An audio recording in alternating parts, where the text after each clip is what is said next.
যাই হোক, আমরা তর্কের বাসাতে আমরা কখনো যাবো না। আমি আবারও বলে দিচ্ছি, এই যে কথাগুলো বলতেছি, এই কথাগুলো যেন একটা কন্ট্রোভার্সিয়াল যেন নেগেটিভ যেন তৈরি না হয়, এই কথাগুলো একটা চিন্তার একটা দরজা খোলার জন্য জাস্ট এই কথাগুলো বলতেছি।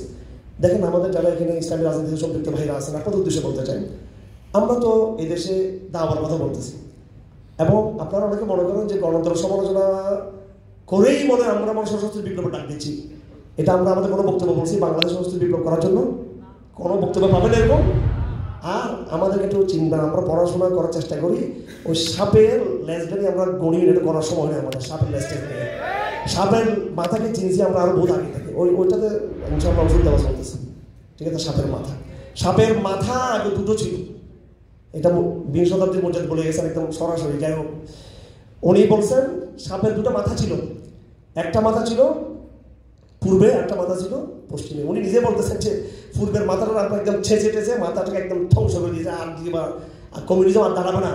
এখন সাপের 8টা মাথা আছে, ওই মাথা ধ্বংস না হওয়া পর্যন্ত এখানে ইসলামী রাষ্ট্রের স্বপ্ন, এটা অলিক স্বপ্ন, এটা দিবা স্বপ্ন আমাদের। এই জন্য আমার দ্বিতীয় পয়েন্ট হলো, দেশীয় পারপাস আমি বলছি টলারেন্সিতে যাওয়া যাবে না কোনোভাবে, খুব সাবধান থাকতে হবে। দ্বিতীয় পয়েন্টটা হলো, আমরা কেন শুধু দেশ দেশ করতেছি, আমরা শুধু কেন বাংলাদেশ ভাবতেছি, আমরা শুধু ডক্টর ইউনূস, শেখ হাসিনা, তত্ত্বাবধায়ক সরকার, নির্বাচন, এগুলো কেন ভাবতেছি? এগুলো সব তো বিদেশি শক্তি দ্বারা নিয়ন্ত্রিত, এটা সিস্টেমের একটা অংশ। বাংলাদেশের part of the world system, এখানে সবকিছু বিদেশি সিস্টেমের অংশ হিসেবে হচ্ছে। এখানে হাসিনা যে বিদায় নিল, কোথায় গেল? বিদেশ শক্তির আশ্রয় দেশে এখন আছে, কথা ঠিক কিনা? তো এই ক্রাইসিস তো ইন্টারন্যাশনাল ক্রাইসিস। হাসিনা তো বাংলাদেশ কোনো গর্ত লুকিয়ে নেই, একটা বিশ্বশক্তি ভারতের মতো একটা আঞ্চলিক বিশ্বশক্তির কাছে সে লুকিয়ে আছে এখন। এবং আর্জেন্টিনার সামনে আসলো, তিনি কার সহযোগিতায় আসছেন? তাও তো তার কাছে বিশ্বশক্তি এখানে আছে। সুতরাং বাংলাদেশের ক্রাইসিসকে বাংলাদেশের ক্রাইসিস হিসেবে দেখলে এটা ভুল হবে। এটা ওই সমস্ত বুদ্ধিজীবীরা আমাদের পড়ার চেষ্টা করিয়েন না, এগুলো এগুলো রাষ্ট্রবিজ্ঞানের বাস্তব কথা। এগুলো জাতিরাষ্ট্রের নিজস্ব কোনো সক্রিয়তা নেই, এগুলো আন্তর্জাতিক ওয়ার্ল্ড ব্যবস্থার ফর্মুলজি হচ্ছে। বাংলাদেশের 71 সাল থেকে এই পর্যন্ত প্রত্যেকটা ঘটনার পিছনে বিদেশিদের ইন্ধন ছিল, বিদেশের স্পষ্ট সম্পৃক্ততা ছিল। বাংলাদেশের বিগত হাসিনা আমলের যতগুলো নির্বাচন হয়েছে, প্রথম নির্বাচনে ভারত স্পষ্ট এর পক্ষে ছিল। 14 সালের নির্বাচনে আমার স্পষ্ট মনে আছে, এবং তখন ভারত বলেছিল একটা নির্বাচন হয়ে যাক, তারপর আমরা আবার 1 বছর পর আবার নির্বাচন দিব। এবং তুফাইল সাহেব বলেছিলেন যে আমরা এই নির্বাচন করে আমরা বেশি দিন, আমরা 5 বছর থাকবো না।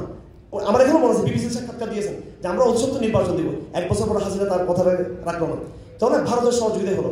এরপর 14 সাল থেকে যখন 18 সাল আসলো, তখন আমরা দেখলাম যে নতুন কি হতে পারে। তখন আমার অনেক তথ্য আছে, প্রচুর তথ্য আছে সেনাবাহিনীতে, অনেক বন্ধু বান্ধবরা যারা আমাদের কারা টাকা খাইছেন তারা সব স্বীকার করছে আমাদের কাছে।